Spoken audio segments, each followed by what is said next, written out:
Namaskara. I'm right? Yeah. Very good evening to one and all. NTR biopic చేయడం నిజంగా నా అదృష్టంగా భావిస్తున్నానండి. And I'm playing the role of my father. Hare Krishna. It was a very nice moment playing in a movie where my grandfather is being biopic is being given up. ఆ సినిమాలో major కంటే రామారావు గారి జీవితం కానీ ఆయన major events చాలామంది తెలుసు. కానీ ఈ సినిమాలో కృష్ణ గారు బాబాయ్ గారు చేసిన ఎఫర్ట్స్ ఏంటంటే ఆయన వెంట ఎవరున్నారు, ఆయన అంత స్టేజ్కి రావడానికి కారణం ఏంటి, పొలిటికల్లో ఎంటర్ అవడానికి రీజన్స్ ఏంటి. ఇట్స్ నాట్ దట్ ఏదో నేను I become a superstar so politics enter ఇద్దాం. No, it's not the reason. Ramarao garu never became that.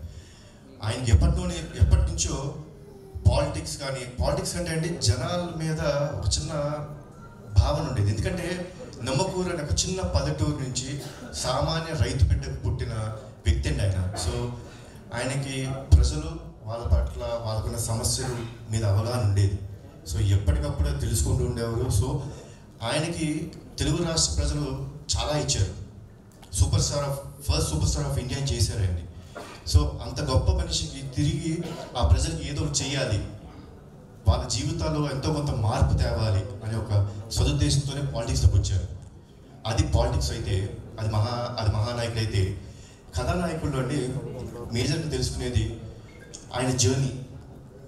ఒక హ్యాపీగా కామన్గా మనందరం we do a job, we're very happy settled, right? But what if you say I want go into films, you don't know what happens there. It is lot of competition. మనం ఉండొచ్చు, ఉండకపోవచ్చు. ఒక cinema hit అయితే ఉంటాం, ఒక cinema flop అయితే ఉంటాం. చాలా క్యాలిక్యులేషన్స్ ఉంటాయి.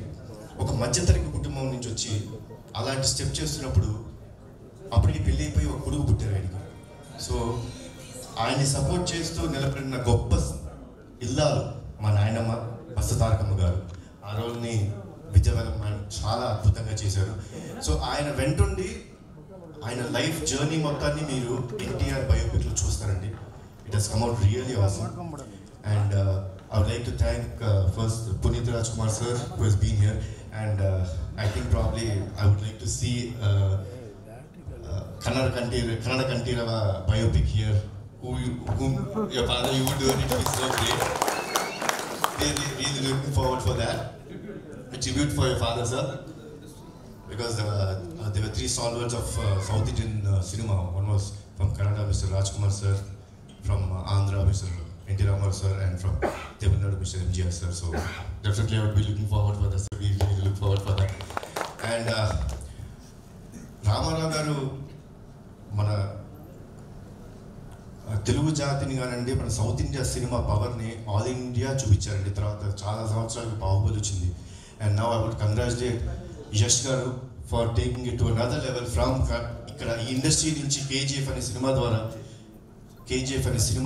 he has done a fabulous job, and we are proving our power that we are very good filmmakers. We make very good films, and it's going throughout India. So congratulations, just sir, fabulous job. And I would even congratulate the producers, Mr. Vijay, who has taken this film with such a risk and has shown the quality of our South Indian films. And Jan 9th my entire cinema release అవుతుందండి. It is an importance for Jan 9th. అదేంటంటే 1983లో 1983లో Jan 9th నాడు మా తాతగారు ప్రమాణ స్వీకారం చేశారు. So అదే రోజు నాడు మళ్ళీ 2019 Jan 9th నాడు ఈ సినిమా మీ ముందుకు రాబోతుంది. It will be a festival. Watch the festival for 2 hours and 50 minutes. You'll enjoy it. Thanks a lot. Thank you so much, sir. So ಇದೀಗ ತಾನೇ KGF ಚಿತ್ರದ ಮೂಲಕ ಟಾಲಿವುಡ್ ಹಾಗೆ ಬೇರೆ ಚಿತ್ರಗಳ ಮೂಲಕ ನಮ್ಮ ಕನ್ನಡ ಚಿತ್ರರಂಗವನ್ನ KGF ಚಿತ್ರದ ಮೂಲಕ ಸದ್ದನ್ನ ಮಾಡಿರುವಂತ ಯಶ್ ಅವರು ಒಂದೆರಡು ಮಾತುಗಳನ್ನ ಆಡಬೇಕಾಗಿ ವಿನಂತಿಸಿಕೊಳ್ತಾ ಇದ್ದೀನಿ. ಇವತ್ತಿನ ಕಾರ್ಯಕ್ರಮಕ್ಕೆ ವಿಶೇಷ ಅತಿಥಿಯಾಗಿ ಆಗಮಿಸಿದ್ದಾರೆ.